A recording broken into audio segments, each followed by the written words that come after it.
I sat down on a wicker chair and waited. Alberto appeared to be in one of his more somber moods. Several times he exclaimed that nothing he did was any good, that he didn't know how to do anything, and that there was no hope of changing that. 10, 15, 20 minutes passed. From time to time he glanced at me. On one of the sculpture stands there was a large bust wrapped in plastic. Presently he began to remove this plastic, uncovering the rags underneath, which he carefully unwound one after another and threw on the floor. It was like seeing a mummy being unwound after thousands of years. He was surprised and pleased to find that the rags were still damp, for it had been 3 months since he had worked on the bust, a portrait from life of a friend.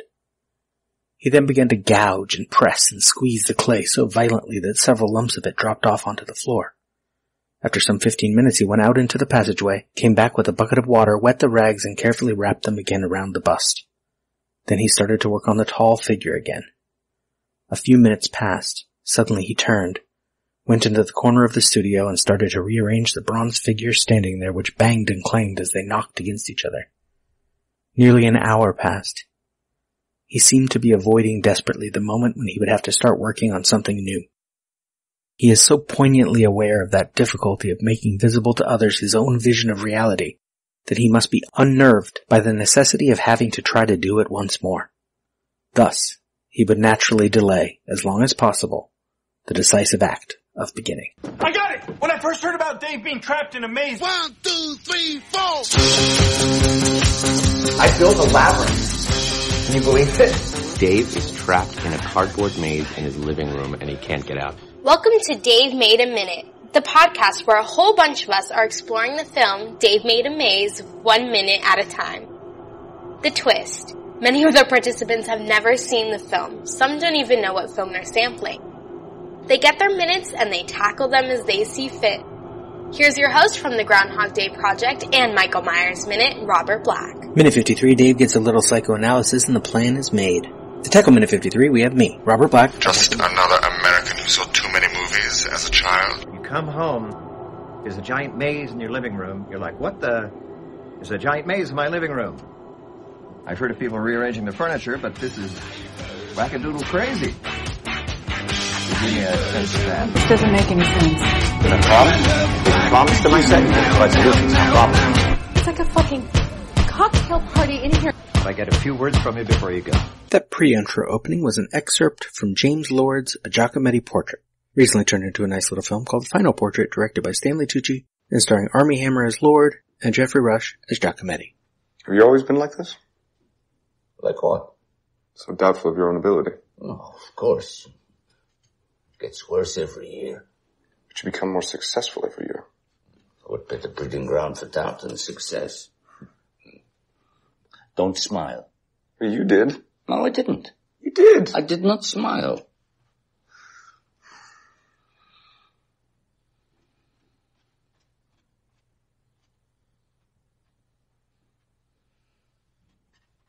Oh, fuck! This is going really badly. There's no question of finishing it, so... Then why are we here? What? I said, then why are we here? It's useful for me. It's what I deserve, I suppose, after 35 years of dishonesty. That's what I am. I'm dishonest. I'm a liar. Dishonesty, how do you mean? All these years that I've been showing things, they were all unfinished. Probably shouldn't have been started in the first place. But then again, if I hadn't shown them, I would have felt like a coward, so... I don't know. I'm neurotic. I understand that. And I want to talk to you about art. Really about wanting to talk about art, wanting to produce art. Dave Made a Maze is a movie for makers. It's a portrait, if you will, of the creative mind at work. I'm going to cheat backward a little bit because I can do that. I'm the host. I've seen this movie. I know this movie. Minute 52 ended with that idea that if there was a weakness at the center of the maze, it could be destroyed and the labyrinth could be defeated. Dave told Gordon, well, there is no weak spot to exploit because I didn't make one. Annie, why didn't you make one? Dave, because if I made one, then someone could. Minute 53 begins with Dave finishing that sentence. Destroy it. And the first time I saw this film just a little less than a year ago, this scene hit me hard. Harry responds with a truth you don't really think about because it's too obvious. Harry, you don't have to fail if you never finish anything. And my mind goes to all the poorly written novels I've produced, good ideas that if I could just sit down for a rewrite, they could be great. Stacks of 3x5 cards with story ideas tucked away in a box in a closet because my mind has a tendency of thinking itself and my own creative abilities bigger and better than it is. And I am.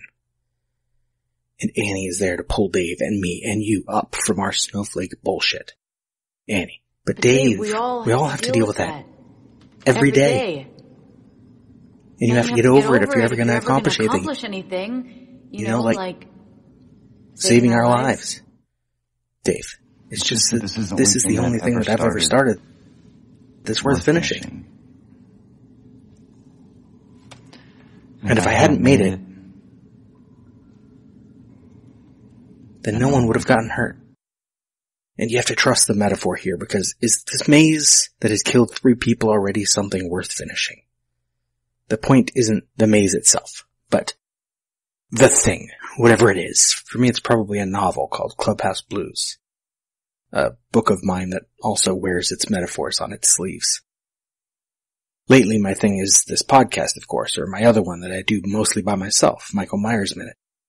I think this show, Dave Made a Minute, is a beautiful thing, and I cannot take all the credit for that. But, and I don't often feel much pride, I'm proud of the credit I can take. I love the way the pieces fall together, and all of these voices. Actually, I will save that for an episode closer to the end. I also sometimes think Michael Myers Minute is a beautiful thing. More often I find it plain or lame, cloying, simple. Some word for something that is never what I imagine it could be.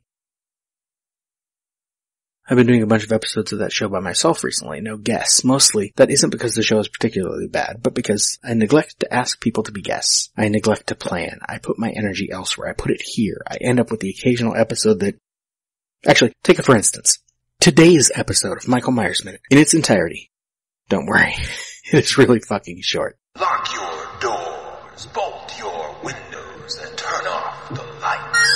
Welcome to Michael Myers Minute, where we delve into the 1978 horror classic Halloween 1 minute at a time. I'm your host, Robert Black. Minute 65, Bob goes to get beers. Bob, be right back. Don't get dressed. He leaves. Second 6 to 21, when he gets comfy like a cat. Cut to interior hallway. Bob walks past a big painting of a cat and enters interior Wallace kitchen. Walks toward the sink, doubles back, realizing where the refrigerator is. Bob, 1, is drunk. 2, has never been to the Wallace house. 3, both. He opens the refrigerator, takes out 2 beers. Opens the cupboard, finds a can of peanuts. In the script, Bob gathers the food and beer into his arms. He shuts out the light with his elbow. He turns to leave the doors. Wham, he steps into a chair, knocking him backwards. The beer falls on the floor along with the chips and the peanuts. Bob leans down to pick them up. Bob, goddamn it. Another angle. Bob has his head down, intent on cleaning up the mess. There's a slam from across the kitchen. Bob looks up. As scripted, there's too much going on. Grabbing the chips and the peanuts is a comedic moment. Dropping the beer is the punchline. The film doesn't need all that. Second 46. The back door of the kitchen slowly swings open as if it has been slammed shut and the bolt didn't catch. Bob walks over to the door. Bob, Annie, and the minute ends. That is all for minute 65. Michael Myers Minute is a production of Let Me Drop Studio. You can find more content at LetMeDrops.com. Stalk me on Twitter and Facebook at Myers Minute or Instagram Michael Myers Minute. Till next time. See you later.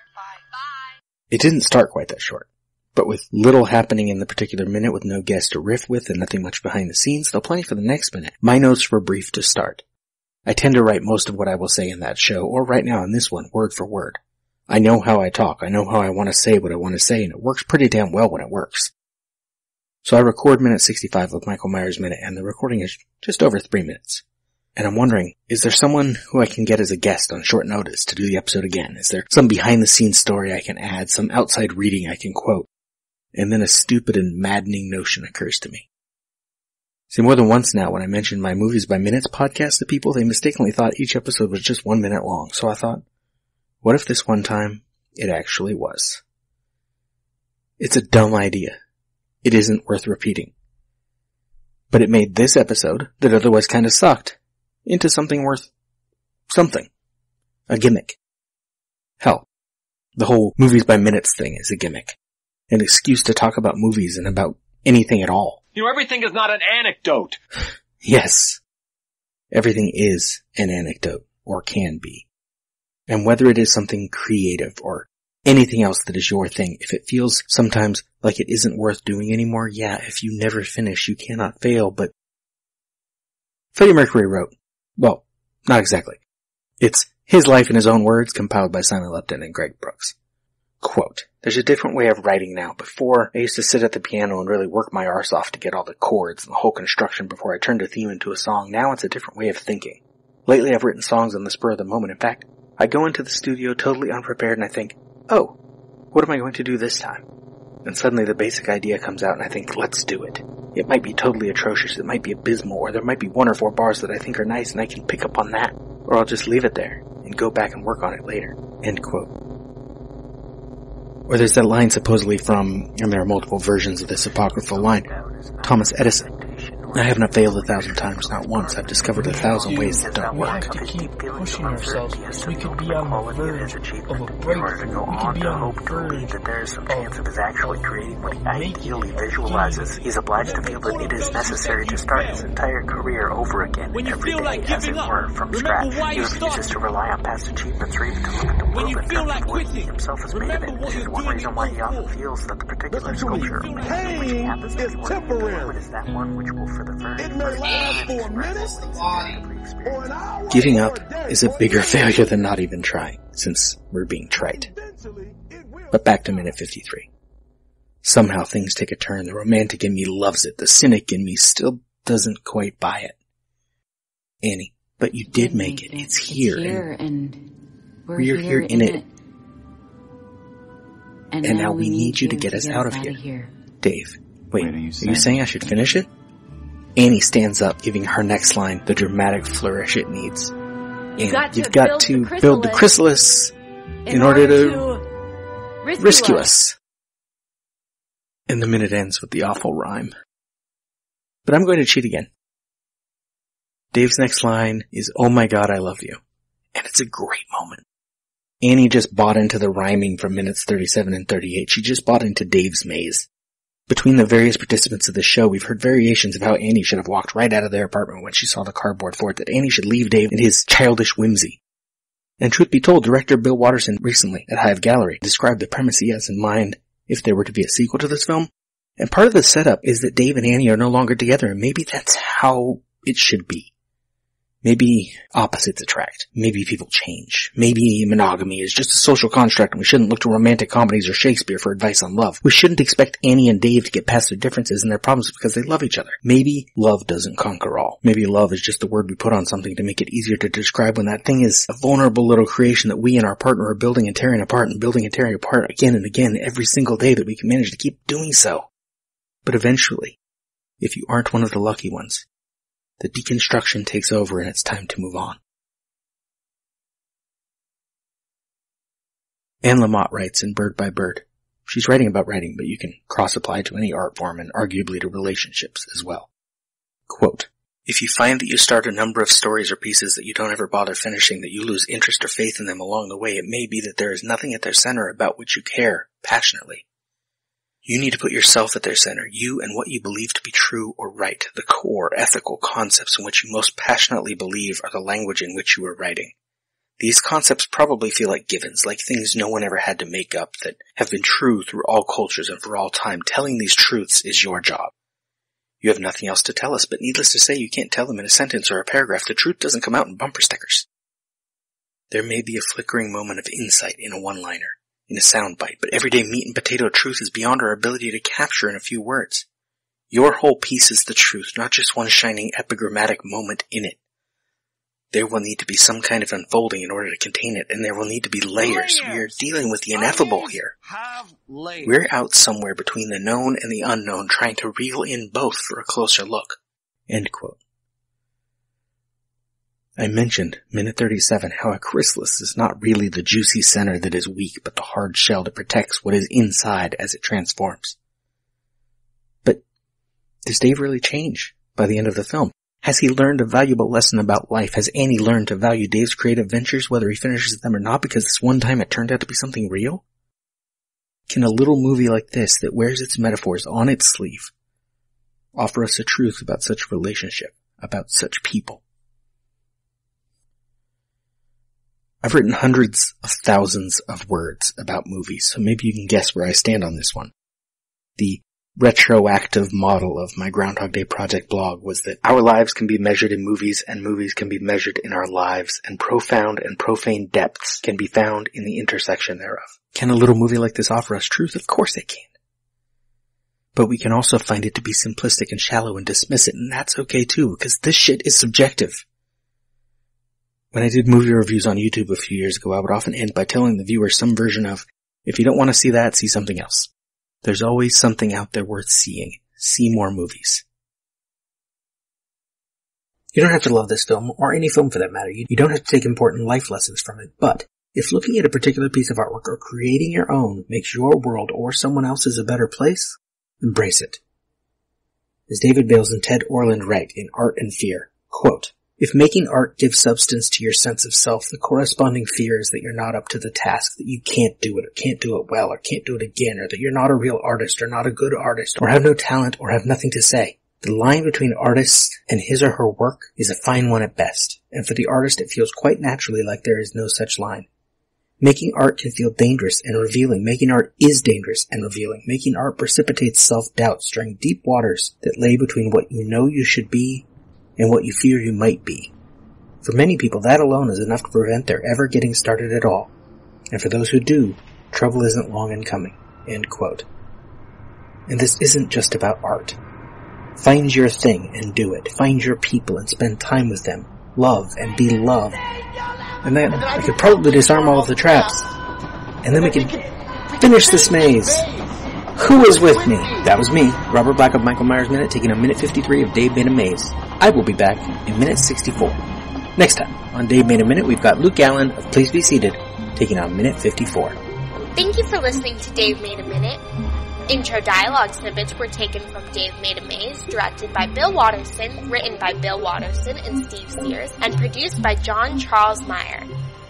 Intro music is Diversion by The Equals, featured in the film Dave Made a Maze, and Life Cycle of a Match by Parvis Decree.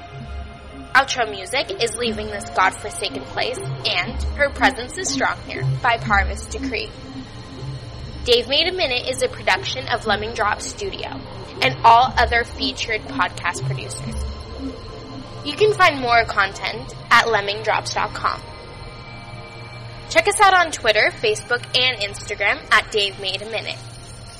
If you like what you hear, throw us a rating and review on your podcatcher of choice, and check out all of the participants' other shows to spread the love around.